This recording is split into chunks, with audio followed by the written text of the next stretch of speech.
Hi there, and welcome to A Journey to Milk and Honey. Now, real quickly, I'm going to jump in with y'all to chat about another one of those potato situations, or the fact that words do matter. Today, I want to talk about the use of the term anti-Semitism versus the term Jew hatred. Now, I'm going to circle back to my childhood just briefly with y'all and share again something that I'm very embarrassed about, I gotta say. But here goes. Growing up in West Texas and even into my adult years, I honestly had no earthly idea really what the term anti-Semitism meant. But for the grace of God, have to say that I was really never directly exposed to anti-Semitism or Jew hatred, or maybe indirectly, unbeknownst to me. So I've spent my entire life not fully understanding the term anti-Semitism. It literally took yet another attempted genocide of the Jewish people on October 7th, 2023 to wake me up as to exactly what that term really means. And I know I'm not the only one. So with that said, as a new woke, former secular Jewish woman from West Texas, I think that we should urge Congress to replace the benign term anti-Semitism with the very strong, clear, and concise and precise term Jew hatred. How about we send a clear message to Congress asking them, whether it's the House or the Senate, to introduce a bill to tell the world that America will no longer stand for Jew hatred, and to therefore require all official U.S. documents and materials to use the more accurate, clear term of Jew hatred instead of the benign, vague term anti-Semitism. I believe that in doing so, future generations will benefit by having a clear and concise understanding of the evil kind of hate that must be eliminated not only from U.S. college campuses, but sadly from grade school campuses and across America and the world completely.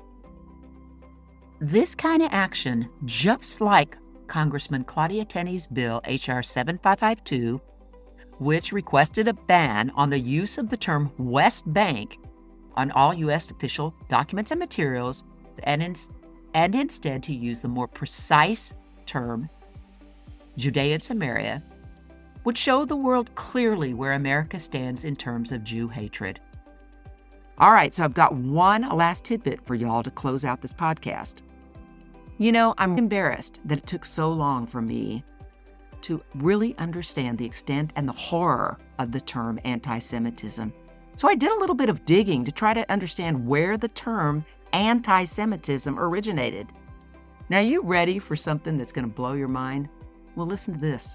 I found out from the website jewishvirtuallibrary.org that a gentleman named Friedrich Wilhelm Adolf Marr, born November 16, 1819, a German journalist and politician, popularized the term anti-Semitism. William Marr, M-A-R-R, is known as the father of modern anti-Semitism. William Marr coined the term anti-Semitism. How about that? Marr was born, as I said, in 1819, a Lutheran. And oh, by the way, I also learned that Martin Luther was an avid Jew hater as well and wrote many, many toxic articles about the Jews in this day.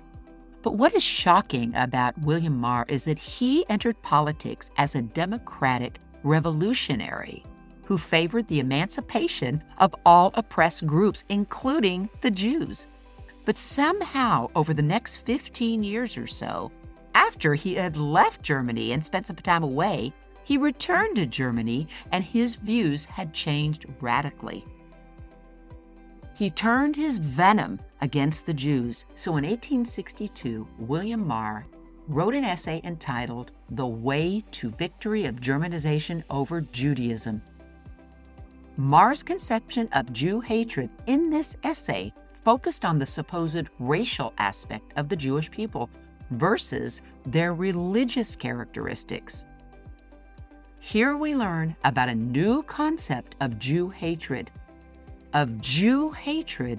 against the Jewish people as a race versus a religion. Now, doesn't that sound familiar? And you know what?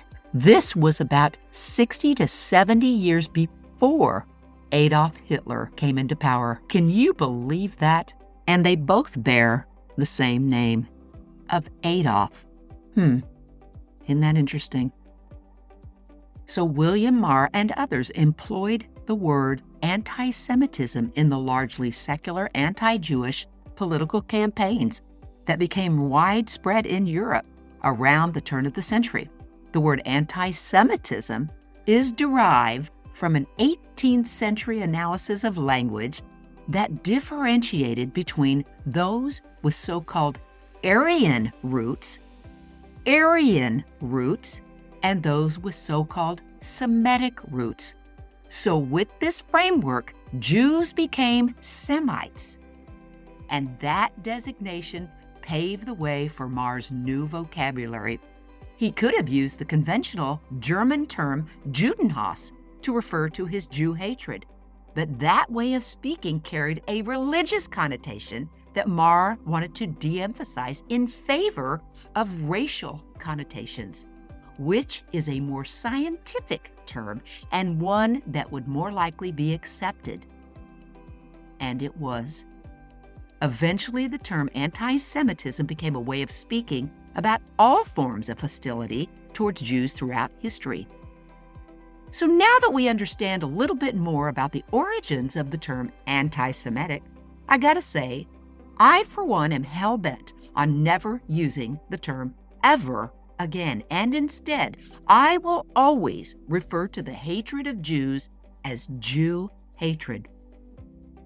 So in closing, what do you all think about the idea of eliminating the term anti-Semitism from your vocabulary and instead replacing it with the more concise and accurate term Jew hatred? I also think that we should urge our state representatives to submit legislation eliminating the term anti-Semitism from all U.S. documents and materials and replacing it with the concise and correct term Jew hatred. How about y'all go to my website and let me know what you think, as I would love to hear from you.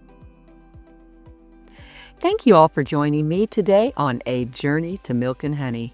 Before you go, don't forget that you can stay connected with us on social media, as we're on all major platforms at JMH Podcast, and we would love to hear from you. You can also find us on YouTube at JMH Podcast or A Journey to Milk and Honey. And don't forget to like, subscribe, and turn on your notifications, as it really helps out our channel. And wherever you listen to your podcast, make sure to follow us there to stay updated on new episodes and to keep your journey going. If you're looking for more, you can visit us online at ajourneytomilkandhoney.com or jmhpodcast.com. Oh, and by the way, if you enjoyed this podcast, please take a moment to leave a review or comment, as your feedback helps the podcast to grow and improve, and we truly value your support. Until next time, stay curious, stay connected, and shalom.